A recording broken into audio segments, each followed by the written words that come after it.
When you were eating dinner last night, we began the discussion on education and ended with K-dramas and skincare products, which we just confirmed in our table today. The Korean skincare products are better and accessible and low cost.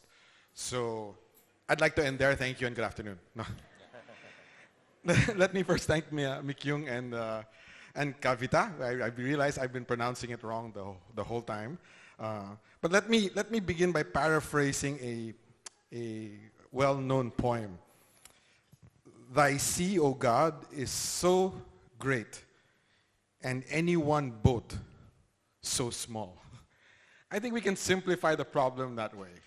The problem is so huge. At its peak, there were almost 30 million students in basic education, almost 3.5, almost 4 million in higher education. This is pre-pandemic. 900,000 teachers at the bottom of the list of PISA, the bottom of the list of TIMSS, 90% learning poverty. It's such a huge problem. And that's just the Philippines and not even globally.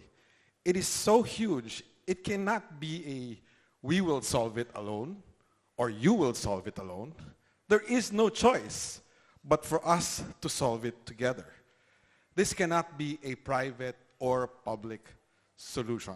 It must be a Philippine joint solution. And the private and public sector we're talking about is not just the private and public sectors in education. It is the education sector with every other single sector.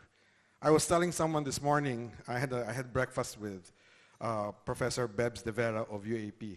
And I said, I just cannot understand why people do not see how great a crisis this learning crisis is and how it will affect us way beyond the past 2-3 years of COVID, as it will affect generations of Filipinos, their employment, their productivity, their level of income, and therefore the overall development of our country. We must do something today, and we must do something now, and we must do it together. There is no choice. It is not an option. It must happen. But we are partly fortunate that this is happening just as the EDCOM was just set up this week. The EDCOM was just formally organized this week and was launched. It's opportunity to review our overall education system and to see the parts all of us play in trying to make this this country a better country.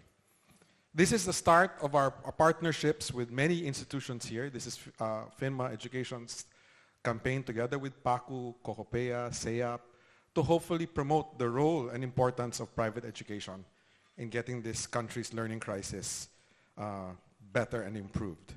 We hope you will continue to join us. I'd like to again thank many of the institutions, and PAYAC, my friend Doris, is also a partner in this solving this problem. I'd like to thank many of the other institutions who are with us today.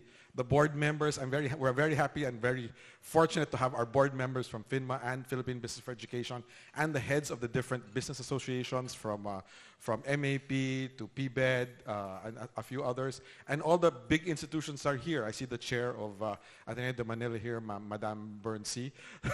So we're very happy that you're all with us and you're all here. This is the first of PHINMA's forums on important national issues.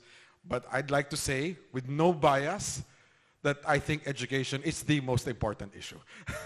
So again, maraming salamat po. Thank you to our speakers. Thank you for all being here. And we hope that this is just the start of solving this problem that we call education. Maraming salamat. Magandang hapon po sa inyo lahat.